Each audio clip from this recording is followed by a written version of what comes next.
ঝিনাইদহে অসহায় মাকে ঘর নির্মাণের সহায়তা দুস্থ নারীদের হাতে খাদ্য সামগ্রী পৌঁছে দিলেন জামায়াত নেতারা। ঝিনাইদহ সদর উপজেলার ১৭ নং নলডাঙ্গা ইউনিয়নের ৬ নং ওয়ার্ডের খেদাপাড়া গ্রামে অসহায় তৌফিরন নামের এক মায়ের পাশে দাঁড়িয়েছে স্থানীয় জামায়াত নেতারা। ঘর নির্মাণের জন্য টিন এবং খাওয়ার জন্য চাউল, ডাল, তেল, লবণ, আলু, পেঁয়াজ, রসুন সহ এক ব্যাগ বাজার তুলে দেন তারা। পাশাপাশি সেই মায়ের কুড়ে ঘরটি জোন দিয়ে মেরামত করে দেওয়ার উদ্যোগও নেন তারা। আমার এইসব কষ্ট দেখে, আমার এইসব জিনিস দেখে আমার দিয়ে গেল, টিন দিলে, বাজাল দিলে, ভালো লাগছে শোনা। আমার এইভাবে তাহলে আপনারা আপনারা যা দিয়েছেন আমার খুশি হয়ে গেছে। আমার 2 মেয়ে, 1 ছেলে। আমার এই যে ছেলে গেল না শোনা, আর ছেলের এই যে একটা মেয়ে আছে, ছেলে আছে, কথা বলছিলাম, ছেলে স্টক করে মারা গেছে। কান্নাকাটি করেন না, ইনশাআল্লাহ দোয়া করেন। কিছু নেই আমাদের, আমরা আছি ইনশাআল্লাহ, বিপদ আপদে থাকবো। আমার এতিমরা দেখবো।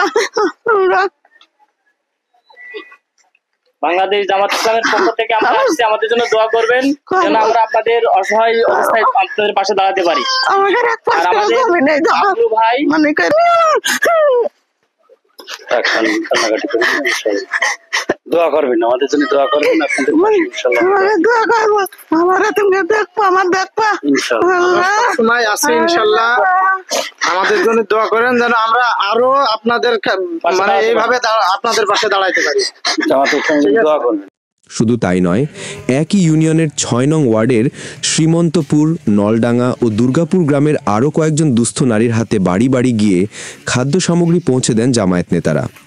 এ সময় উপস্থিত ছিলেন নলডাঙ্গা ইউনিয়ন পরিষদের জামায়াত মনোনীত চেয়ারম্যান পদপ্রার্থী আলম হোসেন, ইউনিয়ন জামায়াতের সহকারী সেক্রেটারি তাইজুল ইসলাম, ইউনিয়ন যুব বিভাগের সভাপতি বিল্লাল হোসেন, ৬ নং ওয়ার্ডের মেম্বার প্রার্থী বাবলুর রহমান, এলাকার বিশিষ্ট ব্যবসায়ী বাবুল হোসেন সহ স্থানীয় জামায়াত নেতৃবৃন্দ।